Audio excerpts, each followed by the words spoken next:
नमस्ते, स्वागत करते हैं आप सबका अपने YouTube चैनल में। आज हम भाषा और लिपि के बारे में जानेंगे। ये जो शब्द हैं भाषा और लिपि, ये हमारे हिंदी व्याकरण के मूल शब्द हैं। इनको समझना हमारे लिए अत्यंत आवश्यक है। इसके साथ साथ ही परीक्षा की दृष्टि से भी ये काफ़ी पूछे जाते हैं। लगभग हर एग्जाम में, हर परीक्षाओं में इनसे क्वेश्चन अवश्य ही रहते हैं। आज हम इस टॉपिक के द्वारा इन दो शब्दों को भी अच्छे से समझने की कोशिश करेंगे। चलिए शुरुआत करते हैं। सबसे पहले हम भाषा की उत्पत्ति के बारे में जानते हैं। भाषा शब्द की उत्पत्ति कहाँ से हुई? तो भाषा शब्द की उत्पत्ति संस्कृत के भाष धातु से होती है, जिसका मतलब होता है बोलना या फिर कहना।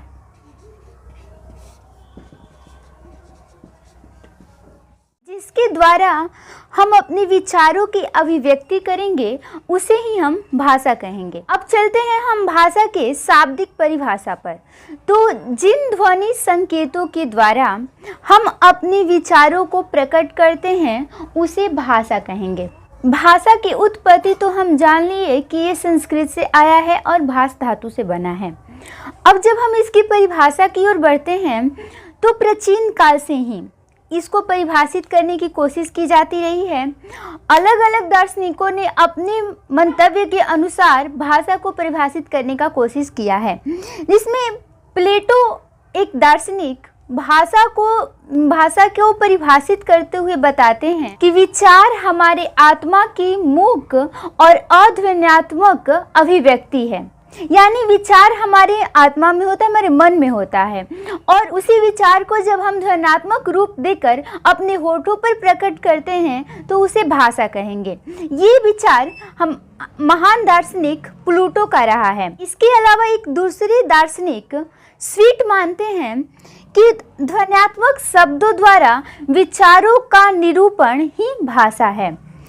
इन दार्शनिकों के अलावा अलग अलग दार्शनिकों ने अपने अपने मंतव्य के अनुसार भाषा को परिभाषित करने की कोशिश किया, लेकिन इस निष्कर्ष के रूप में अगर हम भाषा को परिभाषित करने की कोशिश करें, तो उच्चारित ध्वनि संकेतों की सहायता से जब हम अपने विचार को प्रकट करते हैं, तो उसे ही हम भाषा कहेंगे। या फिर जिसके द्वारा मानव अपने विचारों को प्रकट करता है, उसे ही हम भाषा कहेंगे। भाषा के 3 प्रकार होते हैं। पहला होता है मौखिक भाषा, लिखित भाषा और सांकेतिक भाषा। मौखिक भाषा जब हम अपने विचारों को बोलकर प्रकट करते हैं, तो उसे मौखिक भाषा कहेंगे। वहीं जब हम अपने विचारों को लिख के प्रकट करते हैं, तो उसे लिखित भाषा कहेंगे। और तीसरा होता है सांकेतिक भाषा। जब हम अपने विचारों को संकेतों द्वारा समझा के प्रकट करें, तो उसे हम सांकेतिक भाषा कहेंगे। और इन तीनों भाषा के प्रकार में हमारे मनोभाव ही सामने प्रकट होते हैं। जब हम किसी के सामने कुछ बोलते हैं, तो हमारे मन में जो चल रहा होता है वही हम बोलते हैं। अगर हम किसी को लिख रहे हैं, पत्र के माध्यम से, संदेश के माध्यम से अगर हम किसी को कुछ लिख रहे हैं, तो वो भी हमारे मनोभाव ही होते हैं।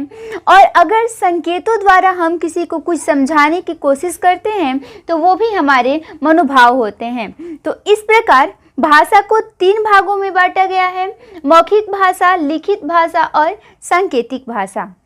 अब मौखिक भाषा के ही अलग अलग प्रकार होते हैं। भाषा शब्द का प्रयोग और इसकी परिभाषा, इसके प्रकार के बारे में तो हमने जान लिया। अब कहीं कहीं भाषा का प्रयोग भी होता है। हमारे राज्य की, हमारे राष्ट्र की, दोनों की अलग अलग भाषाएं होती हैं। तो इसके आधार पर भाषाओं को 5 रूपों में वर्गीकृत किया जाता है। पहला होता है मानक भाषा। भाषा की स्थिर और सुनिश्चित रूप को मानक भाषा कहेंगे। दूसरी होती है बोलचाल की भाषा या फिर बोली। तो ये बोलचाल की भाषा अलग अलग प्रांतों की, अलग अलग क्षेत्रों की अलग अलग होती है। ये साधारणतः वो भाषा होती है जो हम लोग अपने सामान्य बोलचाल में प्रयोग करते हैं। यह एक भाषाओं का मिश्रण होता है जिसमें पारस्परिक भेद का अनुमान लगाना बहुत मुश्किल होता है।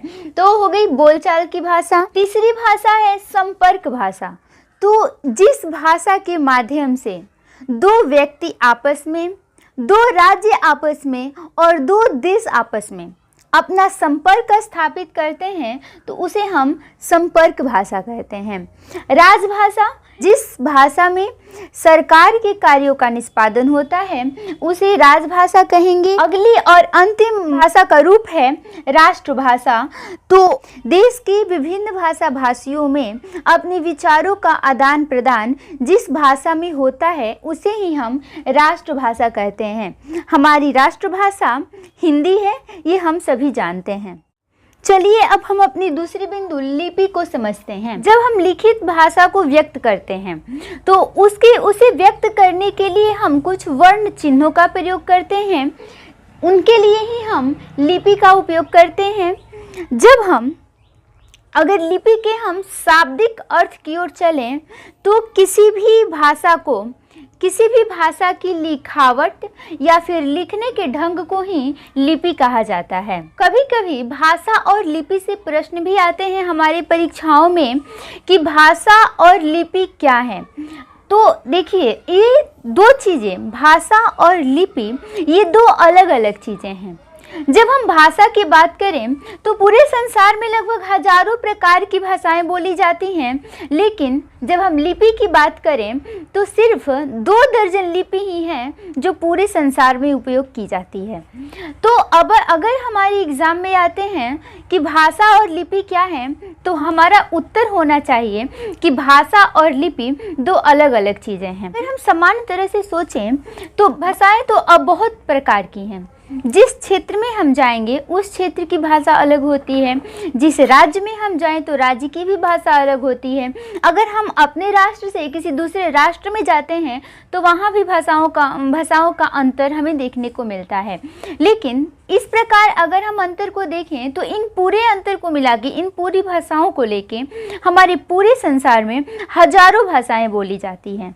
लेकिन हमारी लिपि जो होती हैं वो मुख्यतः सिर्फ मुश्किल से 2 दर्जन ही होती हैं। 2 दर्जन लिपि को भी गहराई से अध्ययन करें तो हम पाएंगे कि पूरे संसार में केवल 3 प्रकार की लिपियां हैं जिन्हें हम लिपि परिवार के भी नाम से जानते हैं।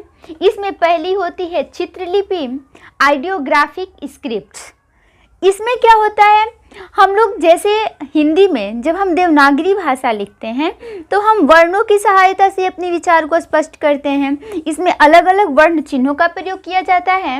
वैसे ही चीन, जापान और कोरिया में चित्रलिपि का प्रयोग किया जाता है।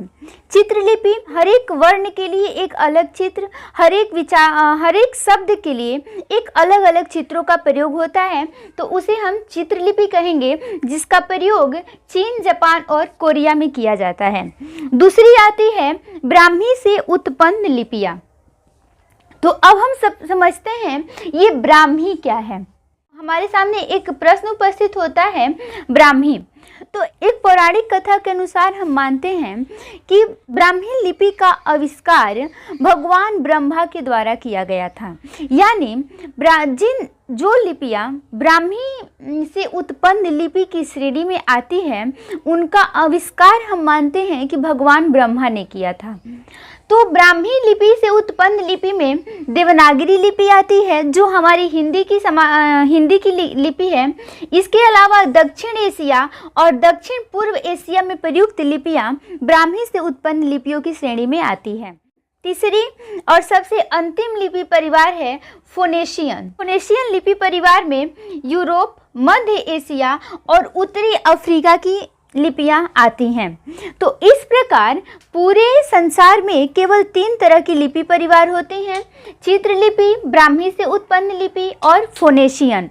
अब हम आगे चलें तो कभी कभी हमारे सामने या फिर हम कहीं कहीं एक शब्द देखते हैं लिप्यंतरण। या फिर मानिए कहीं हमारे आगामी परीक्षाओं में भी आया लिप्यंतरण क्या है, तो हम समझते हैं जब हम किसी एक भाषा को उसकी सामान्य लिपि से दूसरे लिपि में परिवर्तित करते हैं इस तरह कि उसका अनुवाद न हुआ हो, तो उसे ही हम लिप्यंतरण के नाम से जानते हैं, उसे ही हम लिप्यंतरण कहते हैं। इसके अलावा भाषा और लिपि से एक और शब्द सुनने को मिलता है आई ट्रांस निरूपण।